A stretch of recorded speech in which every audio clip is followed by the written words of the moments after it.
Olá!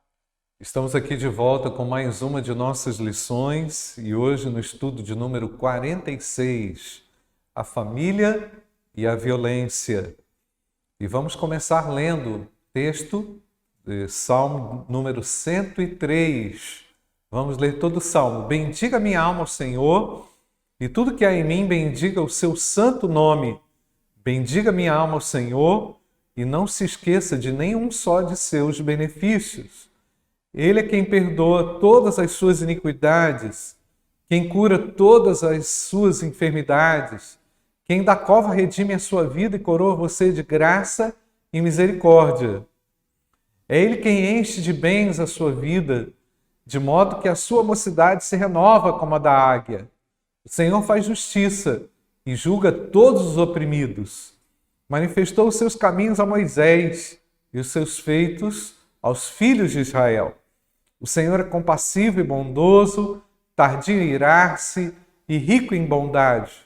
Não repreende perpetuamente, nem conserva para sempre a sua ira. Não nos trata segundo os nossos pecados, nem nos retribui conforme as nossas iniquidades. Pois quanto o céu se eleva acima da terra, assim é grande a sua misericórdia para com os que o temem. Quanto o Oriente está longe do Ocidente, assim ele afasta de nós as nossas transgressões. Como um pai se compadece de seus filhos, assim o Senhor se compadece dos que o temem. Pois ele conhece a nossa estrutura e sabe que somos pó. Quanto ao ser humano, os seus dias são como a relva, como a flor do campo. Assim ele floresce, mas soprando nela o vento, desaparece e não conhecerá, daí em diante, o seu lugar.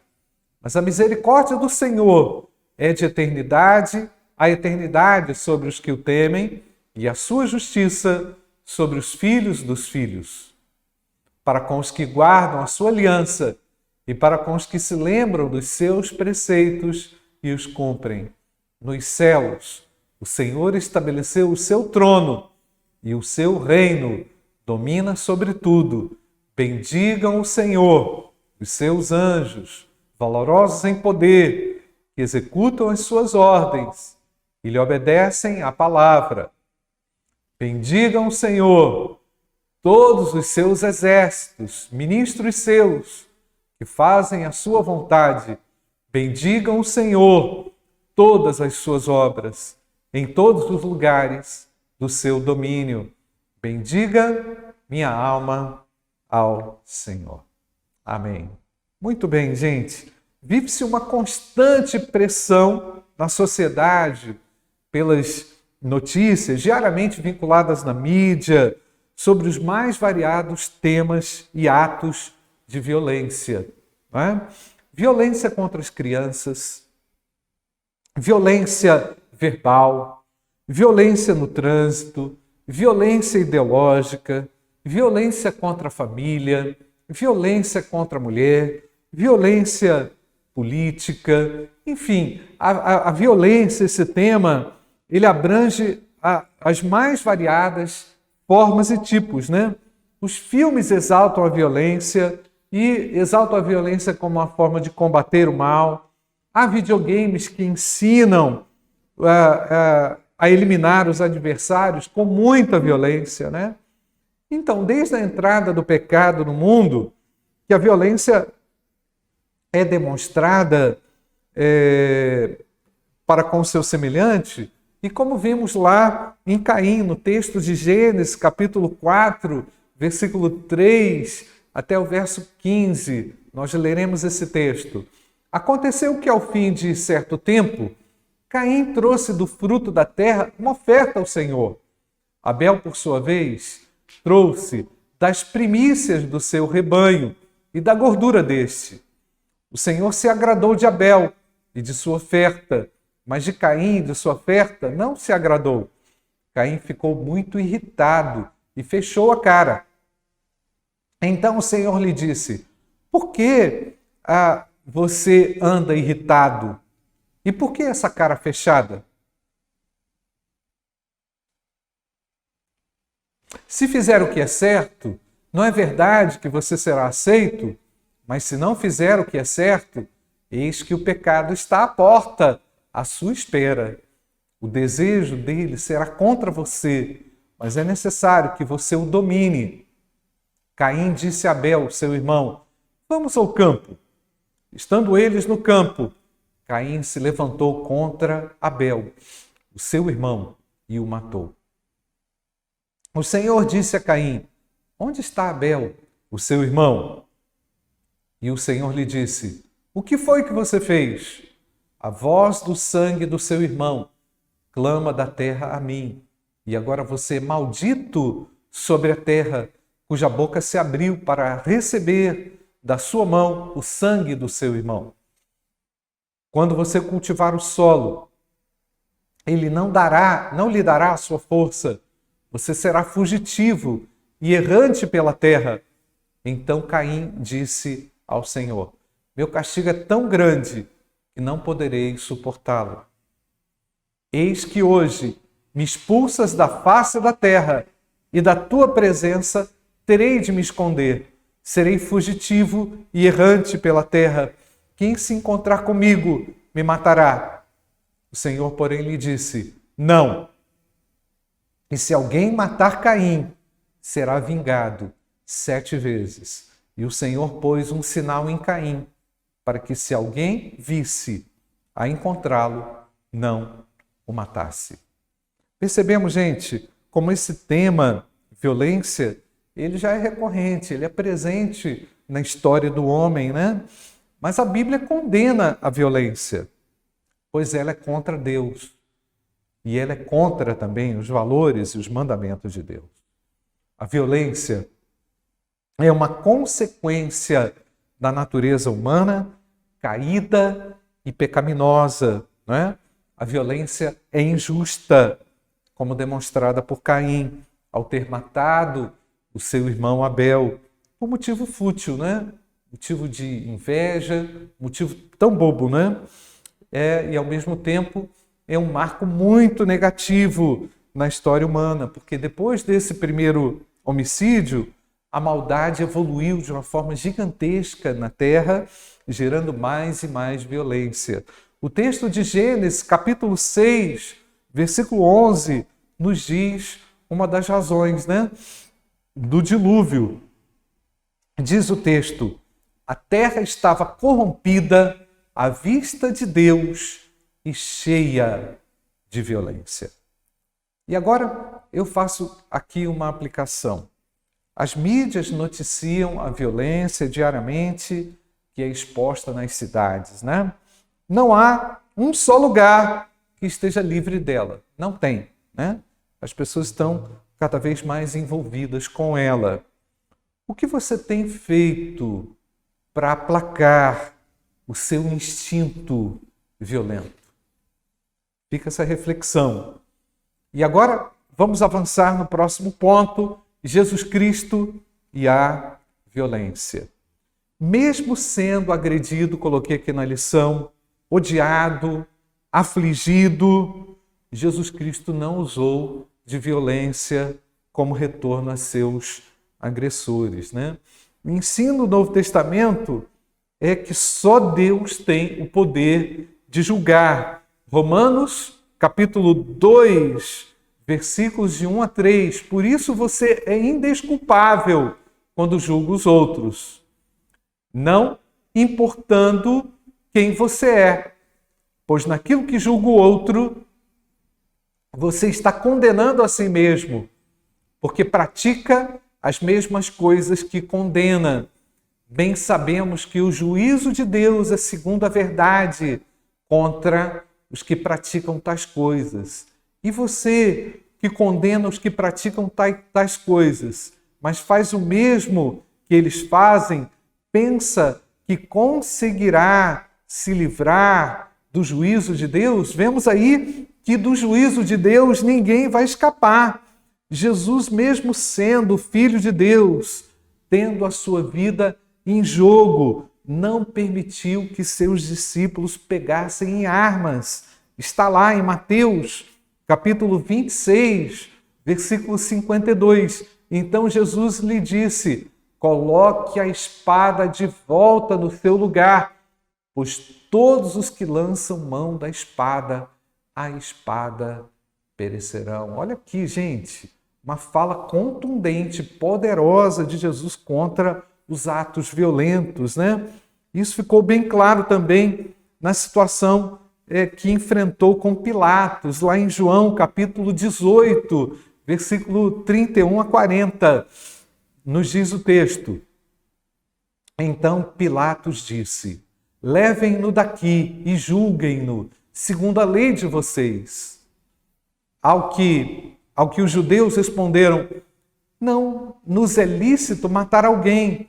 E isso aconteceu para que se cumprisse a palavra de Jesus, significando com que tipo de morte estava para morrer. Pilatos entrou novamente no pretório, chamou Jesus e lhe perguntou: você é o rei dos judeus? Jesus respondeu: esta pergunta vem do Senhor mesmo ou foram outros que lhe falaram a meu respeito? Próximo slide. Pilatos então respondeu: por acaso sou judeu? A sua própria gente e os principais sacerdotes é que entregaram a mim. O que foi que você fez? Jesus respondeu: o meu reino não é deste mundo. Se o meu reino fosse deste mundo, os meus ministros se empenhariam por mim, para que eu não fosse entregue aos judeus. Mas agora o meu reino não é daqui. Pilatos perguntou: então você é rei? Jesus respondeu: o Senhor está dizendo que eu sou rei. Eu para isso nasci e para isso vim ao mundo, a fim de dar testemunho da verdade. Todo aquele que é da verdade ouve a minha voz. Pilatos perguntou: o que é a verdade? Depois de dizer isso, Pilatos voltou aos judeus e lhe disse: eu não acho nele crime algum. Percebam, gente, que isso ficou claro na situação que Jesus enfrentou com Pilatos. De um lado, Pilatos com o domínio, o poder político, militar. De outro lado, Jesus sendo sustentado pela verdade. Pilatos, não conseguindo entender a verdade, lavou as suas mãos e entregou Jesus para ser crucificado, né? Quem conhece Jesus Cristo vive o amor que foi derramado no coração do crente, né? É isso que nos diz Romanos, capítulo 5, versículo 5. Ora, a esperança não nos deixa decepcionados, porque o amor de Deus é derramado em nosso coração pelo Espírito Santo que nos foi dado, né? Os dogmas, as leis, né, precisam ser defendidos e por vezes são exageradamente defendidos, diferentemente da lei do amor ensinada por Jesus, que é experimentada, vivida por aqueles que foram alcançados pela graça, não é?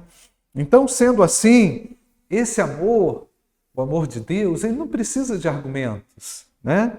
Pois ele fala por si mesmo através das ações que são descritas em 1 Coríntios, capítulo 13. Vamos ler do verso 1 até o verso 13. Ainda que eu fale as línguas dos homens e dos anjos, se não tiver amor, serei como bronze que soa ou como símbolo que retine. Ou ainda que eu tenha o dom de profetizar e conheça todos os mistérios e toda a ciência, ainda que eu tenha tamanha fé ao ponto de transportar os montes, se não tiver amor, nada serei. Não é?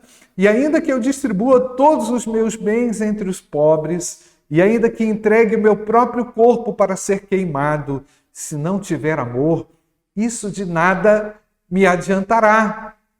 O amor é paciente, é bondoso, o amor não arde em ciúmes, não se envaidece, não é orgulhoso, não se conduz de forma inconveniente, não busca os seus interesses, não se irrita, não se ressente do mal. O amor não se alegra com a injustiça, mas se alegra com a verdade. O amor tudo sofre, tudo crê, tudo espera, tudo suporta.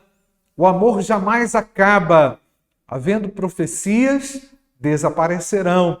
Havendo línguas, cessarão. Havendo ciência, passará. Pois o nosso conhecimento é incompleto e a nossa profecia é incompleta. Mas quando vier o que é completo, então o que é incompleto será aniquilado. Quando eu era menino, falava como menino, sentia como menino, pensava como menino. Quando cheguei a ser homem, desisti das coisas próprias de menino. Porque agora vemos como num espelho, de forma obscura.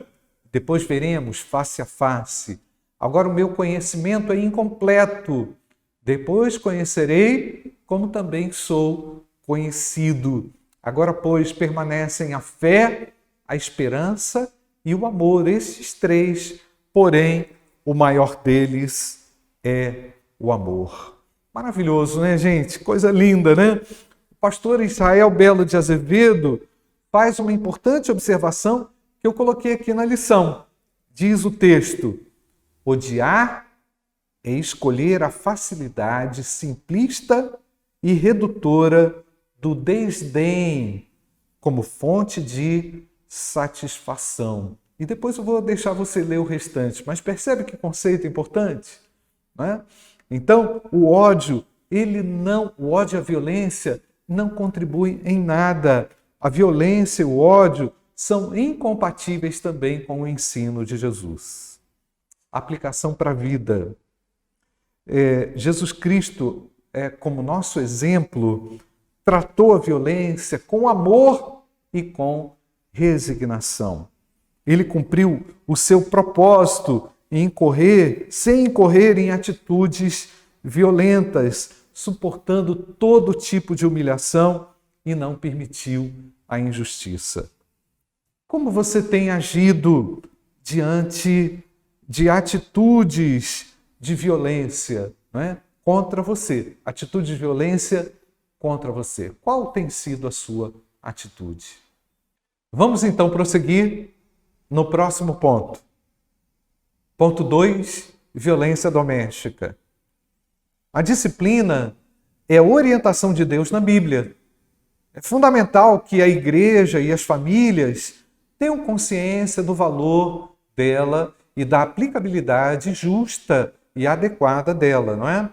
É conforme nos diz o texto lá de Provérbios, capítulo 13, versículo 24. O que retém a vara odeia o seu filho. Quem o ama, este o disciplina desde cedo. Você percebe aí como a disciplina é bíblica, né? Então, destaca-se aí em estudos a respeito da violência doméstica, coloquei aí, que há muitas denúncias de agressão contra as crianças, contra adolescentes dentro de casa. E isso está em número muito crescente, né? Em 2013, estamos em 2020, houve um registro de 124 mil ligações com relatos de algum tipo de violência física, psicológica e violência também sexual contra crianças e adolescentes. A maioria das denúncias são a negligência. Mais de 90 mil denúncias em 2013 de negligência foram denunciadas, né? Falta de amparo, negligência em fornecer alimentação, falta de limpeza, higiene, falha em fornecer medicamentos, né? Ou alguma assistência de saúde ou abandono. Estudos apontam que diariamente 18 mil meninas e meninas são vítimas de algum tipo de abuso nos lares brasileiros. Isso é muito sério, né, gente? Isso é algo absurdo. O problema é real e ele precisa ser enfrentado. Isso significa o quê, gente? Que as famílias precisam de ajuda. As famílias pedem socorro, né? A atitude certa para o cristão é se opor a qualquer tipo de violência, a gente já falou aqui. Olha o texto aí que nós vamos ler agora de Malaquias, capítulo 2, versículo 16. Porque o Senhor, o Deus de Israel, diz que odeia o divórcio, e também aquele que cobre de violência as suas roupas, diz o Senhor dos Exércitos. Portanto, tenham cuidado e não sejam infiéis. Deus não gosta, ele odeia qualquer tipo de violência, né? O cristão, ele é bem-aventurado como pacificador. Jesus ensinou isso em Mateus. Vamos ler o texto. Mateus capítulo 5, versículo 9. Bem-aventurados os pacificadores, porque serão chamados filhos de Deus. Deus, como criador e planejador da família, deseja que o lar seja um lugar de segurança, de acolhimento, né? Um local onde seus integrantes devem ser amados, amparados com o amor de Jesus Cristo, né? A violência doméstica, como reportada, né, aí nessas estatísticas, é o retrato do afastamento de Deus e do amor de Deus, e colocando o mais fraco numa atitude de vulnerabilidade. A Bíblia ensina, no texto aí de Judas, versos 20 e 22, mas vocês, meus amados, edificando-se na fé santíssima que vocês têm e orando no Espírito Santo, mantenham-se no amor de Deus, esperando a misericórdia do nosso Senhor Jesus Cristo, que conduz para a vida eterna, e tenham compaixão de alguns que estão em dúvida, né? Então, o cristão também, ele oferece o quê? Perdão a seus agressores. E nós vamos ler aí o texto de Mateus, verso 18, 23 a 35, né? Nos diz então o texto: por isso, Mateus 18, de 23 a 25. Por isso, o reino dos céus é semelhante a um rei que resolveu ajustar contas com os seus servos e, passando a fazê-lo, trouxeram-lhe um que lhe devia 10.000 talentos. Não tendo ele, porém, com que pagar, o senhor desse servo ordenou que fossem vendidos ele, a mulher, os filhos e tudo que possuía, e que assim a dívida fosse paga. Nós vimos aí, gente, vemos aí nesse texto a forma injusta, uma forma inadequada de solução dos problemas, né? Especialmente nós estamos falando do que, gente? Dos problemas domésticos, né? Então já faço aqui uma aplicação. A violência doméstica está presente em vários lares. É real. Seja ela verbal, física, emocional, muitas vezes travestida de um falso moralismo, ou de machismo ou feminismo, né? Usando esses termos aí, né? De que forma você pode contribuir para mudar essa visão distorcida da sociedade? Cristão, entendendo que ele é um agente efetivo de mudanças. E agora vamos para a conclusão da nossa lição. Considerações finais. Os alcançados pelo amor de Deus alcançam outros, especialmente aqueles que são da sua família. O cristão, ele se utiliza do amor de Deus que está derramado no coração dele, não é?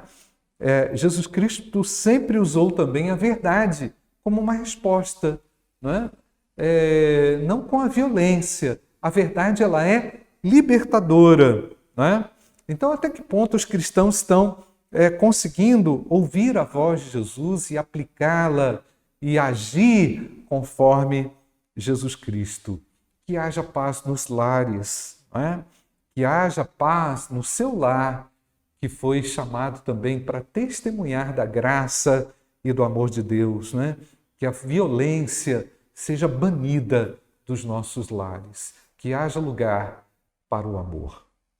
Que Deus abençoe a sua vida.